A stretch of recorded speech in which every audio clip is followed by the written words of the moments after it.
بسم اللہ الرحمن الرحیم۔ اللہ کے نام سے شروع جو نہایت مہربان اور ہمیشہ رحم فرمانے والا ہے۔ کیا آپ کو معلوم ہے کہ کپڑے بدلنے سے وضو کیوں ٹوٹ جاتا ہے؟ رسول اللہ صلی اللہ علیہ وسلم کی احادیث مبارکہ سے یہ ثابت ہے کہ ہمارے روز مرہ کے کاموں میں سے 10 ایسے کام ہیں جو کرنے سے ہمارا وضو ٹوٹ جاتا ہے، لیکن ہمیں اس کا پتہ نہیں چلتا۔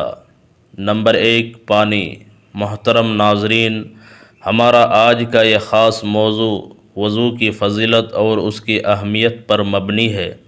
وضو کی اہمیت اور فضیلت بہت زیادہ ہے جو کہ ہر مسلمان نہیں جانتا، کیونکہ کافی لوگ اس بات سے واقف نہیں کہ وہ کون سی ایسی چیزیں ہیں جن کو کرنے سے وضو ٹوٹ جاتا ہے، کیونکہ بعض لوگوں کو اس بات کا علم نہیں ہوتا کہ کون سے ایسے کام وہ لا علمی میں کر جاتے ہیں جس کی وجہ سے ان کا وضو ٹوٹ جاتا ہے، اور ان کو اس بات کا پتہ بھی نہیں چلتا۔ آج کی اس ویڈیو میں آپ کو قرآن و حدیث کی روشنی میں وضو کی اہمیت و فضیلت کے بارے میں بتاؤں گا، اور آپ کو وہ چیزیں واضح کروں گا جن کو کرنے سے وضو ٹوٹ جاتا ہے یا وضو فاسد ہو جاتا ہے۔ محترم ناظرین، نماز کے لیے وضو ایسی ضروری چیز ہے کہ اس کے بنا نماز ہوتی ہی نہیں، بلکہ جان بوجھ کر بغیر وضو نماز ادا کرنے کو علماء کفر لکھتے ہیں۔ یہ اس لیے کہ اس بے وضو یا بے غسل نماز پڑھنے والے نے عبادت کی بے ادبی اور توہین کی۔ نبی کریم صلی اللہ علیہ وسلم نے فرمایا کہ جنت کی کنجی نماز ہے اور نماز کی کنجی طہارت ہے۔ قرآن اور حدیث میں وضو کے بہت سے فضائل بیان ہوئے ہیں۔ اللہ تعالیٰ فرماتا ہے کہ یا ایھا الذین آمنوا، اے ایمان والو، جب تم نماز پڑھنے کا ارادہ کرو تو اپنے منہ اور کہنیوں تک ہاتھوں کو دھو اور سروں کا مسح کرو اور ٹخنوں تک پاؤں دھو۔ وضو کی فضیلت میں کچھ احادیث مبارکہ ملاحظہ فرمائے۔ حضور اقدس صلی اللہ علیہ وسلم ارشاد فرماتے ہیں کہ قیامت کے دن میری امت اس حالت میں بلائی جائے گی کہ منہ اور ہاتھ پاؤں ازائے وضو سے چمکتے ہوں گے، پس جس سے ہو سکے وہ اپنی چمک زیادہ کرے۔ امام بخاری و امام مسلم نے حضرت ابو ہریرہ رضی اللہ تعالی عنہ سے روایت کیا ہے کہ حضور سید عالم نے صحابہ کرام سے ارشاد فرمایا، کیا میں تمہیں ایسی چیز نہ بتاؤں جس کے سبب اللہ تعالیٰ تمہاری خطائیں معاف کر دے اور درجات بلند کر دے؟ عرض کی گئی، ہاں یا رسول اللہ۔ فرمایا، جس وقت وضو ناگوار ہوتا ہے اس وقت وضو کامل کرنا اور مسجدوں کی طرف قدموں کی کثرت اور ایک نماز کے بعد دوسری نماز کا انتظار کرنا، اس کا ثواب ایسے ہے جیسے کفار کی سرحد پر اسلام کے شہروں کی حمایت کے لیے گھوڑا باندھ لیا جائے۔ صحیح مسلم نے حضرت ابو ہریرہ رضی اللہ تعالی عنہ سے مروی ہے کہ رسول اللہ صلی اللہ علیہ وسلم فرماتے ہیں کہ مسلمان بندہ جب وضو کرتا ہے تو کلی کرنے سے منہ کے گناہ گر جاتے ہیں، اور جب ناک میں پانی ڈال کر صاف کرے تو ناک کے گناہ نکل گئے، اور جب منہ دھویا تو اس کے چہرے کے گناہ نکلے، یہاں تک کہ پلکوں کے نیچے سے نکلے، اور جب ہاتھ دھوئے تو ہاتھوں کے گناہ نکلے، یہاں تک کہ ہاتھوں کے ناخن سے نکلے، اور جب سر کا مسح کیا تو سر کے گناہ نکلے، یہاں تک کہ کانوں سے نکلے، اور جب پاؤں دھوئے تو پاؤں کی خطائیں نکلے، یہاں تک کہ ناخنوں سے پھر اس کا مسجد کی طرف کو جانا اور نماز پڑھنا اس سے بھی زیادہ فضیلت کا حامل ہے۔ امام مالک نے حضرت عبداللہ رضی اللہ تعالی عنہ سے روایت کیا کہ رسول اللہ صلی اللہ علیہ وسلم نے فرمایا، جو سخت سردی میں کامل وضو کرے اس کے لیے 2 گنا ثواب ہے۔ طبرانی نے اوسط میں حضرت امیر المؤمنین مولا علی کرم اللہ وجہ الکریم سے روایت کی ہے کہ رسول اللہ صلی اللہ علیہ وسلم نے فرمایا، تم میں سے جو کوئی وضو کرے اور کامل وضو کرے پھر پڑھے اشہد ان لا الہ الا اللہ وحدہ لا شریک لہ واشہد ان محمدا عبدہ ورسولہ، تو اس کے لیے جنت کے 8 دروازے کھول دیے جاتے ہیں، جس دروازے سے چاہے داخل ہو۔ مسلم میں حضرت امیر المؤمنین فاروق اعظم عمر بن خطاب رضی اللہ تعالی عنہ سے روایت ہے کہ رسول اللہ صلی اللہ علیہ وسلم نے فرمایا، جو شخص وضو پر وضو کرے اس کے لیے 10 نیکیاں لکھی جائے گی۔ ترمذی نے حضرت عبداللہ بن عمر سے روایت کی ہے کہ رسول اللہ صلی اللہ علیہ وسلم نے فرمایا، جس نے بسم اللہ نہ پڑھی اس کا وضو یعنی کامل وضو نہیں۔ ترمذی و ابن ماجہ میں حضرت سعید بن زید سے راوی عبداللہ بن بریدہ اپنے والد سے روایت کرتے ہیں کہ ایک دن صبح کو حضور اقدس صلی اللہ علیہ وسلم نے حضرت بلال کو بلایا اور فرمایا، اے بلال، کس عمل کے سبب جنت میں تو مجھ سے آگے آگے جا رہا تھا؟ میں آج جنت میں گیا تو تیرے پاؤں کی آہٹ اپنے آگے پائی۔ حضرت بلال نے عرض کی، یا رسول اللہ، میں جب اذان کہتا ہوں اس کے بعد 2 رکعت نماز پڑھ لیتا ہوں، اور جب کبھی میرا وضو ٹوٹتا تو میں فوری وضو کر لیتا ہوں۔ حضور اقدس صلی اللہ علیہ وسلم نے فرمایا، اسی سبب سے ہیں قرآن پاک اور احادیث میں بیان کیے گئے وضو کے فضائل پڑھنے کے بعد وضو کی اہمیت اور اس سے حاصل ہونے والے اجر و ثواب کا بخوبی اندازہ لگایا جا سکتا ہے، اور جو شخص ہمیشہ باوضو رہتا ہے تو اللہ تعالیٰ اسے 7 خصلتوں کی عزت بخشتا ہے۔ فرشتے اس کے ساتھ رہنا پسند کرتے ہیں، اعمال لکھنے والے فرشتے اس کا سارا وقت عبادت میں لکھتے ہیں، بدن کے تمام حصے تسبیح کرتے ہیں، جماعت میں اس کی پہلی تکبیر کبھی نہیں ٹوٹتی، فرشتے اس کی حفاظت کرتے ہیں، اللہ تعالیٰ جان نکالنے کے وقت کی مشکل کو آسان فرماتا ہے، اور جب تک وضو میں رہے اللہ تعالیٰ کی امان میں رہتا ہے۔ رسول اللہ صلی اللہ علیہ وسلم نے ارشاد فرمایا کہ صفائی نصف ایمان ہے، صفائی و طہارت کا سب سے مؤثر ذریعہ وضو ہے، اور اس کا بنیادی مقصد جسمانی اور روحانی پاکیزگی ہے۔ سید عالم رسول اللہ صلی اللہ علیہ وسلم نے کئی مقامات پر اس کی فضیلت فرمائی کہ اپنے ان جسموں کو پاک رکھو، اللہ تعالیٰ تمہیں پاک رکھے گا۔ جو شخص رات کو پاک صاف ہو کر باوضو ہو کر سوتا ہے، اس کے جسم کے ساتھ لگنے والے کپڑے میں ایک فرشتہ رات بسر کرتا ہے۔ رات کو جب بھی وہ شخص کروٹ لیتا ہے تو فرشتہ اس کے لیے دعا کرتا ہے کہ اے اللہ عز و جل اپنے اس بندے کو بخش دے، یہ رات کو پاک صاف اور باوضو ہو کر سویا تھا، اگر غصہ آئے تو وضو کرنا چاہیے۔ حضرت ابو وائل القاص رضی اللہ تعالی عنہ فرماتے ہیں کہ ہم عروہ بن محمد السعدی رضی اللہ تعالی عنہ کے پاس گئے، ایک شخص نے ان سے گفتگو کی جس نے انہیں غصہ دلا دیا، چنانچہ وہ کھڑے ہوئے اور وضو کیا، پھر فرمایا کہ مجھے میرے والد نے میرے دادا عطیہ کے واسطے سے بیان کیا کہ سید رسول اللہ صلی اللہ علیہ وسلم نے ارشاد فرمایا کہ غصہ شیطانی اثر سے آتا ہے، اور شیطان آگ سے پیدا ہوا ہے اور آگ کو پانی سے بجھایا جاتا ہے۔ پس جب تم میں سے کسی کو غصہ آئے تو اسے چاہیے کہ وضو کر لے۔ سردی و تکلیف میں وضو کرنے کی فضیلت میں حضرت ابو ہریرہ رضی اللہ تعالی عنہ سے مروی ہے کہ حضور نبی کریم صلی اللہ علیہ وسلم نے ارشاد فرمایا، کیا میں تمہیں ایسے عمل نہ بتاؤں جن سے اللہ گناہوں کو مٹا دیتا ہے اور درجات کو بلند کرتا ہے؟ لوگوں نے عرض کیا، یا رسول اللہ کیوں نہیں؟ آپ صلی اللہ علیہ وسلم نے ارشاد فرمایا، ناگواری کے باوجود مکمل وضو کرنا اور مسجدوں کی طرف زیادہ چل کر جانا اور نماز کے بعد نماز کا انتظار کرنا، سو یہی رباط شیطان کے خلاف جنگ کی چھاونی ہے۔ وضو کی 3 اقسام ہے۔ نمبر 1 فرض۔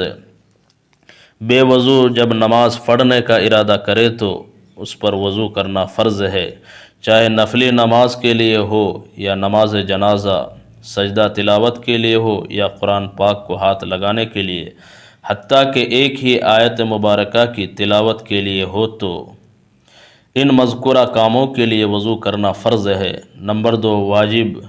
کعبۃ اللہ کا طواف کرنے کے لیے وضو واجب ہے۔ نمبر 3 مستحب۔ باوضو سونے کے لیے وضو کرنا مستحب ہے۔ نیند سے بیدار ہونے پر ہمیشہ باوضو رہنے کے لیے وضو پر وضو کرنا، غیبت کے بعد، جھوٹ، چغلی اور ہر قسم کے گناہوں کے بعد وضو کرنا مستحب ہے۔ برے اشعار کہنے کے بعد، نماز سے باہر قہقہ لگانے کے بعد، میت کو غسل دینے اور اسے اٹھانے کے بعد ہر نماز کے وقت کے لیے وضو کرنا مستحب ہے۔ غسل جنابت سے پہلے جنبی آدمی کے لیے کھانے پینے، سونے اور جماع کا ارادہ کرتے وقت وضو کرنا مستحب ہے۔ قرآن مجید اور احادیث نبی صلی اللہ علیہ وسلم کو پڑھنے کے لیے، حدیث پاک بیان کرنے کے لیے، علم سیکھنے کے لیے، اذان دینے کے لیے، تکبیر کہنے کے لیے اور خطبہ دینے کے لیے وضو کرنا مستحب ہے۔ حضور نبی کریم صلی اللہ علیہ وسلم کی زیارت کے لیے، عرفات میں ٹھہرنے کے لیے، صفا و مروہ کے درمیان چکر لگانے کے لیے وضو کرنا مستحب ہے۔ اب اس سوال کی طرف آتے ہیں کہ کیا وضو کرنے کے بعد کپڑے بدل لیے جائے تو کیا وضو ٹوٹ جاتا ہے؟ جانیں آج کی اس ویڈیو میں۔ خواتین یہ کہتی ہیں کہ اگر گھر کے کپڑے پہنے وضو کر لیا اور نماز پڑھنی ہو تو ہم وضو کرنے کے بعد دوسرے کپڑے بدل لیں تو وضو ٹوٹ جاتا ہے، اور اکثر بدلتے وقت اپنے بدن کو بھی نہ دیکھیں کیونکہ اپنا بدن یا شرمگاہ دیکھنے سے وضو ٹوٹ جاتا ہے۔ خواتین کا یہ مسئلہ صحیح نہیں۔ کپڑے بدلنے سے وضو نہیں ٹوٹتا اور نہ اپنے شرمگاہ دیکھنے سے وضو ٹوٹتا ہے۔ اکثر لوگ یہ سوال کرتے ہیں کہ کیا کپڑے بدلنے سے وضو ٹوٹ جاتا ہے؟ اگر وضو کے بعد کپڑے بدل لیے جائے تو نماز کے لیے دوبارہ وضو کرنا پڑے گا۔ اس کا کیا حکم ہے؟ محترم ناظرین، بہت سی ایسی چیزیں ہیں جن سے وضو فاسد ہو جاتا ہے۔ وضو توڑنے والی چیزیں کون کون سی ہے؟ آج میں آپ لوگوں کو بتانے جا رہا ہوں، اور یہ اس لیے کیونکہ طہارت نماز کی کنجی ہے۔ اگر آپ کی طہارت درست نہیں تو وضو درست ہی نہیں ہوگا اور آپ کی نماز ہی نہیں ہوگی۔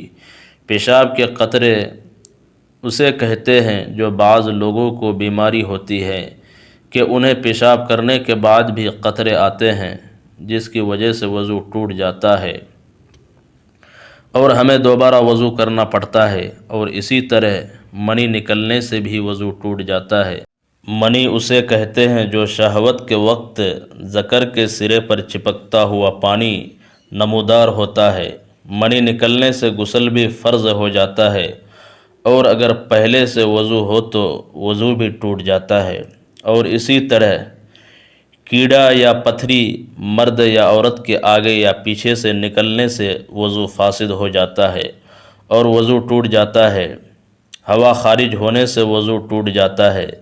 شرمگاہ کے علاوہ جسم کے کسی بھی حصے سے بہتی نجاست نکلے اس سے وضو ٹوٹ جاتا ہے۔ کھانے پینے یا پھر کسی طرح کڑوے پانی کی منہ بھر کے قے آ جائے تو اس سے وضو فاسد ہو جاتا ہے، یعنی ایسے قے جسے روکا نہ جا سکے، اس سے وضو فاسد ہو جاتا ہے۔ اور اسی طرح منہ سے خون نکلا، اگر خون تھوک پر غالب آ جائے تو پھر وضو توڑ دے گا، لیکن اگر تھوک غالب ہو جائے خون پر تو پھر وضو نہیں ٹوٹے گا۔ اس کی شناخت یہ ہے کہ اگر تھوک سرخ ہو جائے تو خون غالب آ گیا، اور اگر تھوک زرد ہے تو خون مغلوب ہے، اس کی وجہ سے پھر وضو نہیں ٹوٹے گا۔ یعنی اگر منہ سے خون نکلا اور خون تھوک پر غالب آ جائے تو پھر وضو ٹوٹے گا، ورنہ نہیں ٹوٹے گا۔ غفلت والی نیند سونے کی وجہ سے وضو فاسد ہو جاتا ہے اور پھر دوبارہ وضو فرض ہو جاتا ہے۔ اس کے بعد بے ہوشی کی وجہ سے، یعنی اگر آپ کا وضو ہے اور کسی بھی وجہ سے آپ بے ہوش ہو جاتے ہیں تو وضو ٹوٹ جاتا ہے۔ جنون کی وجہ سے بھی وضو ٹوٹ جاتا ہے۔ جنون مطلب بہت زیادہ غصہ کرنا، کیونکہ غصہ حرام ہے اور شیطانی عمل بھی ہے، تو اس سے بھی وضو ٹوٹ جاتا ہے۔ نشہ کرنے سے بھی وضو ٹوٹ جاتا ہے۔ بالغ کا رکوع اور سجود والی نماز میں جاگنے کی حالت میں قہقہ لگانا، یعنی زور سے ہنسنا، قہقہ لگا کر ہنسنے سے وضو فاسد ہو جاتا ہے۔ عضو تناسل کا عورت کی شرمگاہ کے ساتھ انتشار کی حالت میں بلا حیل مس کرنا، اس سے بھی وضو ٹوٹ جاتا ہے۔ محترم ناظرین، اسی طرح بعض لوگ یہ بھی سوال کرتے ہیں کہ کپڑوں کے اوپر سے پیشاب والی جگہ پر ہاتھ لگایا جائے تو کیا وضو ٹوٹ جاتا ہے؟ اور غسل کرتے ہوئے بھی بندے کا ہاتھ لگ جاتا ہے تو کیا غسل کے بعد وضو کرنا چاہیے؟ تو جواب یہ ہے کہ کپڑے کے اوپر سے ہاتھ لگنے یا بغیر کپڑے کے اس سے وضو نہیں ٹوٹتا۔ اسی طرح غسل کے دوران بدن کے کسی بھی حصہ پر ہاتھ لگ جانے سے وضو نہیں ٹوٹتا اور نہ ہی دوبارہ وضو کی ضرورت ہوتی ہے۔ حدیث مبارکہ میں ہے کہ بدن میں کوئی چیز داخل ہونے سے، روزہ اور بدن سے کسی چیز کے خارج ہونے سے وضو ٹوٹ جاتا ہے، تو ناظرین کپڑے بدلنے یا سطر دیکھ لینے سے وضو نہیں ٹوٹتا، لہٰذا کپڑے بدل کر اسی وضو سے نماز پڑھ سکتے ہیں۔ چنانچہ مولانا مفتی امجد علی اعظمی رحمۃ اللہ علیہ لکھتے ہیں کہ عوام میں جو مشہور ہے کہ گھٹنا یا سطر کھلنے یا اپنا یا پرایا سطر دیکھنے سے وضو جاتا رہتا ہے، یہ بات محض غلط ہے۔ ہاں، یہ بات وضو کے آداب میں ہے کہ ناف سے زانوں کے نیچے تک سطر چھپا ہوا ہو، بلکہ استنجا کرنے کے بعد فوراً ہی چھپا لینا چاہیے کہ بغیر ضرورت سطر کھلا رہنا منع ہے اور دوسروں کے سامنے سطر کھولنا حرام ہے۔ وضو کرنے کے بعد برہنہ ہونے سے وضو نہیں ٹوٹتا، شرمگاہ پر نگاہ پڑنے سے وضو نہیں ٹوٹتا۔ اگر نامحرم کی طرف بھول کر یا جان بوجھ کر دیکھ لیا تو اس سے بھی وضو نہیں ٹوٹے گا، البتہ قصداً نامحرم کو دیکھنا جائز نہیں ہے۔ وضو کی حالت میں برہنہ تصویر دیکھنے سے وضو نہیں ٹوٹتا، البتہ برہنہ تصویر دیکھنا ناجائز و حرام ہے۔ ہوا خارج ہونے سے وضو ٹوٹ جاتا ہے۔ مرد یا عورت کے آگے پیچھے سے ہوا نکلنے یا پیٹ میں ایسا زخم ہو گیا ہے کہ جھلی تک پہنچا اور اس سے ہوا نکلی تو وضو نہیں جائے گا۔ خون، پیپ یا زرد پانی کہیں سے نکل کر بہا اور اس کے بہنے میں ایسی جگہ پہنچنے کی صلاحیت تھی جس کا وضو یا غسل میں دھونا فرض ہے تو وضو جاتا رہا۔ اگر صرف چمکا یا ابھرا اور بہا نہیں، جیسے سوئی کی نوک یا چاقو کا کنارہ لگ جاتا ہے اور خون ابھرتا یا چمک جاتا ہے، یا حلال کی مسواک کی یا انگلی سے دانت صاف کیے یا دانت سے کوئی چیز کاٹی، اس پر خون کا اثر پایا، یا ناک میں انگلی ڈالی، اس پر خون کی سرخی آ گئی مگر وہ خون بہنے کے قابل نہ تھا تو وضو نہیں ٹوٹے گا۔ بلغم کی قے وضو نہیں توڑتی، جتنی بھی ہو بہتے خون کی قے وضو توڑ دیتی ہے۔ جب تھوک پر غالب آئے اور جتنا خون ہو تو وہ وضو نہیں جائے گا جب تک کہ منہ بھر نہ ہو۔ پانی پیا اور معدے میں اتر گیا، اب وہی پانی شفاف قے میں آ گیا، اگر منہ بھر ہے تو وضو ٹوٹ گیا اور وہ پانی نجس ہے، اور اگر سینہ تک پہنچا تھا کہ اچھو لگا اور نکل آیا تو وہ ناپاک ہے، اسی سے وضو جائے گا۔ اونگنے یا بیٹھ کر جھکنے یا لیٹنے سے وضو نہیں جاتا۔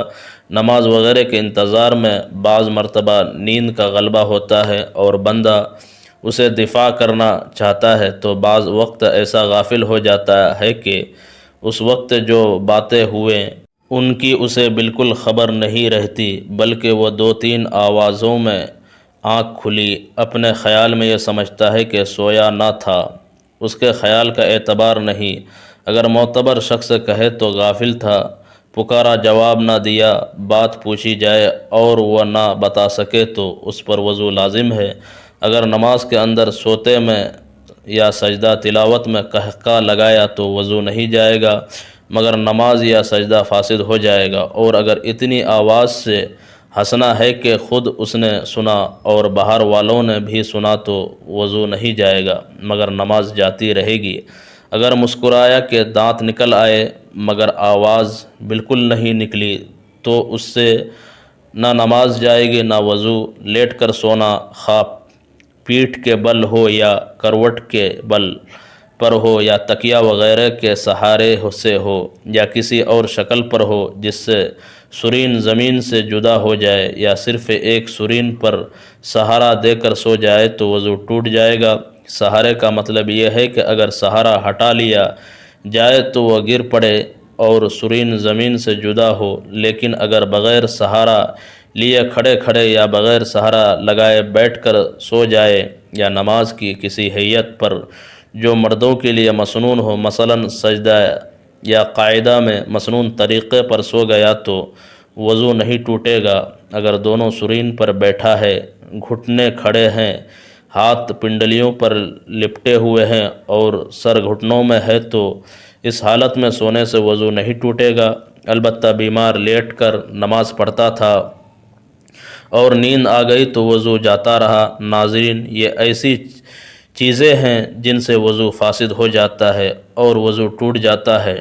مجھے امید ہے کہ آپ کو میری باتیں سمجھ آ گئی ہوں گی۔ اللہ تعالی ہمیں دین کی سمجھ نصیب فرمائے اور دین اسلام کی باتوں پر عمل کرنے کی توفیق عطا فرمائے، آمین۔ ناظرین، کمنٹ باکس میں اللہ تعالیٰ کے 99 ناموں میں سے ایک نام ضرور ٹائپ کریں۔